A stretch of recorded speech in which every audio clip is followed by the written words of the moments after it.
Quelque temps après, le gouvernement camerounais semble du dossier. D'ailleurs, vous avez cité l'un de ses membres.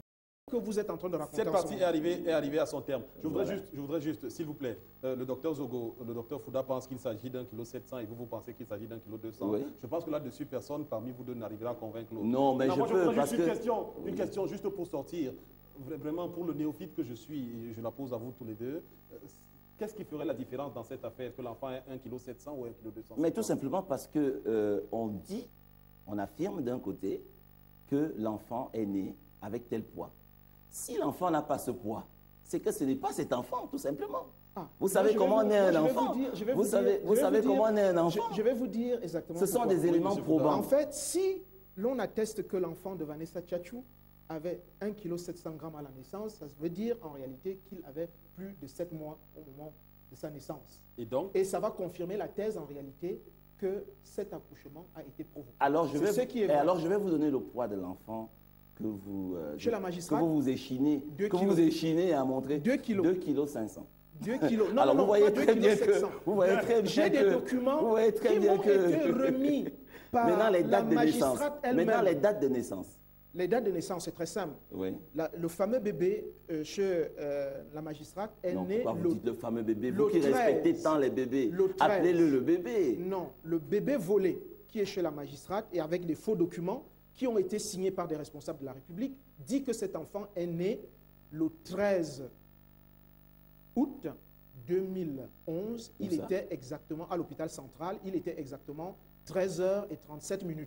Seulement, quand vous allez... Et le vôtre, le bébé chéri, il est né quand? Parce que monsieur Félix Zogo, vous êtes fonctionnaire, allez interroger la procédure et vous allez découvrir que madame la directrice de l'hôpital central n'a jamais été saisie d'un abandon de bébé dans son établissement. Alors, ça montre à nouveau, en réalité, que vous êtes venu ici pour confirmer la thèse, le plus gros mensonge d'État. Merci, messieurs. Docteur Zogo, malheureusement, alors non, mais écoutez, moi, je voudrais juste dire merci à monsieur Fouda de s'être prêté au jeu, n'est-ce pas? Il faudrait simplement qu'il sache que, eh bien, il y a des informations qui sont en sa possession, qu'il en fasse usage et qu'il les fasse connaître au Cameroun. Merci, docteur Zogo. Merci à vous. On vous remercie infiniment d'être venu à cette émission ce soir. On espère vous avoir encore sur notre plateau très prochainement. Merci beaucoup. Merci, et à très bientôt, je l'espère. Oui. On se retrouve, madame, monsieur, dans quelques secondes avec le deuxième contradicteur, toujours sur cette fameuse affaire de bébé volé et dans le cadre de cette émission de Recto Verso. À tout de suite. Eh bien, on est de retour sur ce plateau de Recto Verso et on va introduire dans quelques instants. Ça a été houleux, hein, la première partie avec le premier contradicteur. Oui, mais je pense que c'est le jeu. D'un certain niveau, c'était quand même à un certain niveau. Oui. Voilà. J'appelle le deuxième contradicteur. On a introduit M. Hervé Emmanuel Combe, s'il vous plaît.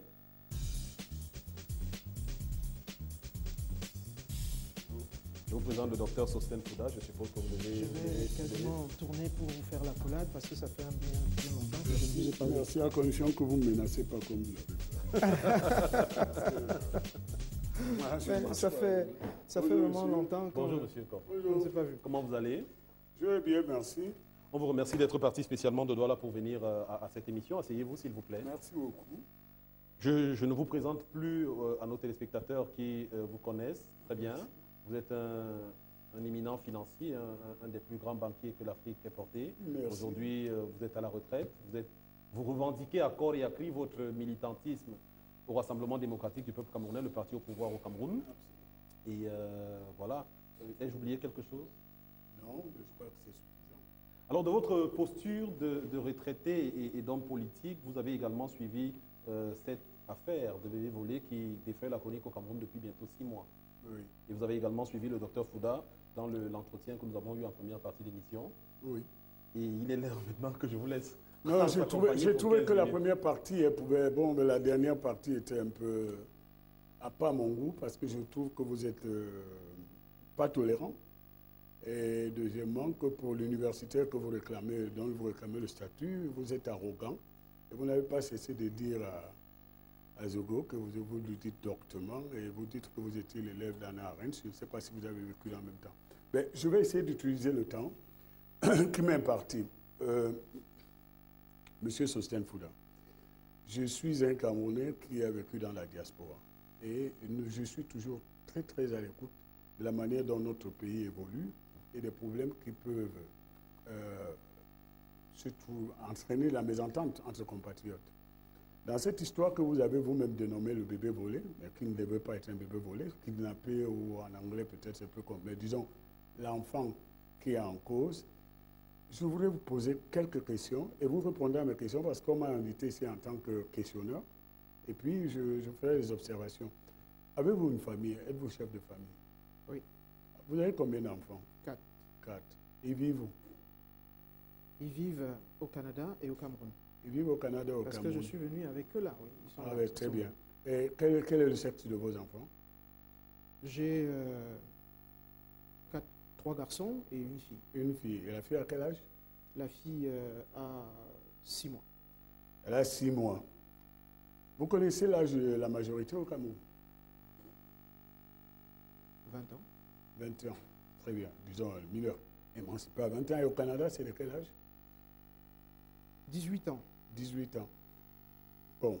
Je vous pose cette question parce que je pense que vous êtes sûrement passionné et que vous défendez une cause qui vous paraît juste.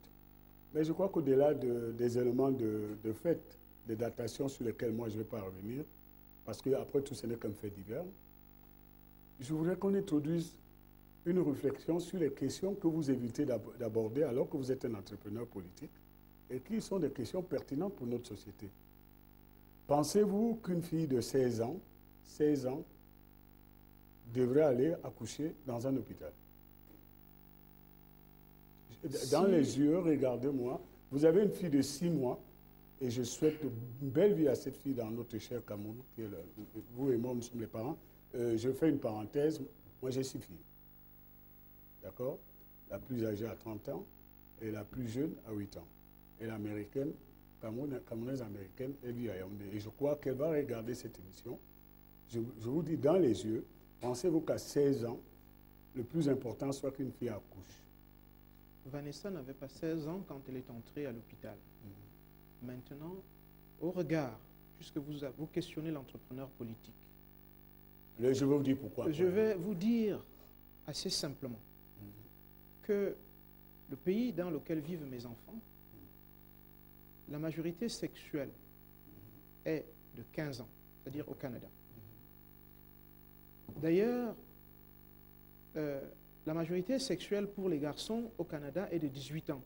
Parce que c'est l'âge, on estimait que le garçon pouvait déjà aller dans le bois, on disait ça comme ça, c'est-à-dire pouvoir couper du bois et nourrir une famille. Très bien. Mademoiselle Vanessa Tchatchou est tombée enceinte. Elle a bravé. Elle est tombée enceinte à 16 ans, puisqu'à 17 ans, quand elle accouche, elle est tombée enceinte. Je ne voudrais pas qu'on retombe dans le piège dans lequel vous avez voulu enfermer le docteur Zebo. Je voudrais vous dire que elle avait 16 ans quand elle a conçu. Oui, mais au moment où elle accouche, elle n'a pas 16 ans. Ça veut dire en réalité que à partir du moment où elle est pubère et qu'elle décide de son corps d'avoir une activité sexuelle, la conséquence d'une activité sexuelle, c'est qu'on puisse concevoir. Et à partir du moment où l'on a conçu, j'estime, madame ma mère, qui va aussi regarder cette émission, à 87 ans, et quand elle a rencontré... Je vais vous raconter mon histoire personnelle. Mon papa aussi est décédé. Le mien aussi est décédé. Alors, quand ma maman a rencontré mon papa, elle avait 15 ans. Très bien. Et donc, elle est allée accoucher dans un hôpital. Alors, mademoiselle Vanessa Tchatchou a choisi de ne pas avorter, de ne pas jeter un enfant dans une poubelle. Elle est allée dans un hôpital, elle a accouché d'un enfant. Dites à M. Fouda que c'est moi qui pose la question. Vous avez bien répondu à ma question, Dr Fouda. Je vous ai posé cette question parce que je pense qu'au-delà du fait divers, du bébé... Ce n'est pas un fait divers. Qu'est-ce qu'on appelle fait divers en français? Moi aussi, vous allez apprendre le français? Je peux vous penser plutôt, et je vous connaissais financier. Non, mais est-ce qu'on peut rester dans le sujet, s'il vous plaît? Non, il faut qu'on reste parce que je sais... C'est vous qui extrapolez. Non, mais laissez-moi poser les questions que vous avez. Allez-y. Je pense qu'en tant qu'homme politique, puisque vous avez été candidat à l'élection présidentielle, le problème que pose le cas Vanessa Tchatchou devait nous amener à nous interroger sur la protection de la jeunesse, les ados enceintes, sur la sécurité à l'hôpital, que vous n'avez pas posé, mais qui est contenu dans ce problème, sur l'adoption que vous avez abordée avec le docteur Zogo, et sur la transparence même de toutes les procédures. Là, on est d'accord. Oui. Et je pense qu'il faut donc prendre le recul et poser ces problèmes. Mais moi, je m'en veux vous dire une chose qui me gêne dans votre comportement, si je puisse me permettre, vous et les autres, c'est que vous êtes en train d'instrumentaliser une question qui ne va pas résoudre le problème de Vanessa Tchatchou, mademoiselle Vanessa Tchatchou, qui va plutôt compliquer la suite du film. Je vous explique pourquoi. Et c'est le père d'un enfant qui parle, de plusieurs filles qui parlent. Moi-même, quand vous avez raconté votre histoire, je vais raconter en 2 secondes. Je suis le fils d'une femme de 14 ans et qui s'est mariée avec un monsieur de 20 ans. Mais ce sont leurs parents, mes grands-parents, qui les ont mis ensemble. Donc, ils étaient en toute sécurité dans ce rôle. Mais vous ne pouvez pas venir ici sur un plateau d'une télévision, regarder partout dans le monde, encourager les jeunes filles au collège d'avoir des relations sans pouvoir dire comment on va gérer les conséquences. Je vous ai suivi avec beaucoup d'attention dimanche dernier dans une émission. Vous savez, je suis ce qui se passe au Cameroun. Vous avez dit, bon, mais c'est pas grave, cette fille-là, elle a besoin de son enfant. Vous ne pouvez pas dire comment elle va nourrir cet enfant. Vous ne pouvez pas dire comment est-ce que cet enfant est en sécurité. Je continue donc ma deuxième partie de la question. Vous ne me donnez pas une réponse satisfaisante sur la protection des mineurs. Je pense que notre jeunesse ne doit pas être exposée à cet âge-là. On ne peut pas assumer les responsabilités d'un tel libertinage. Et je crois donc que mademoiselle Vanessa Tchatchou est plus dans l'insécurité. Et vous avez déclaré dans une émission qu'elle parlait le français de la classe de 4e, n'est-ce pas? Oui, la même émission d'ailleurs. Très bien. Alors je suis content que vous reconnaissiez ce que vous avez dit.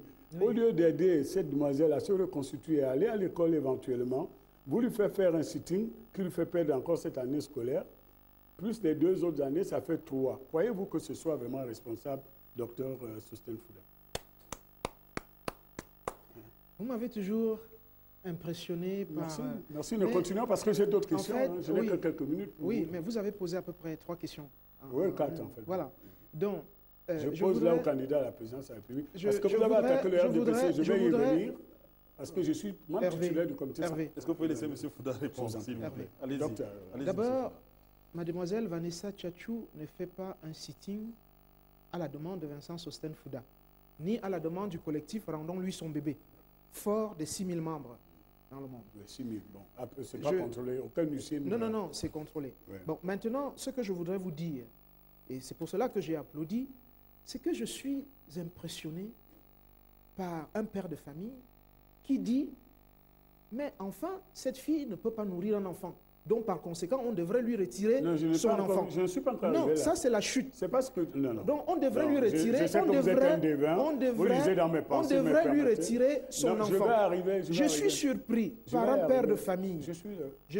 Qui, d'ailleurs, est aussi avocat. Non, je ne suis pas encore avocat. Ah, vous n'êtes pas encore avocat. Je suis banquier. Si vous voulez aller de ce côté...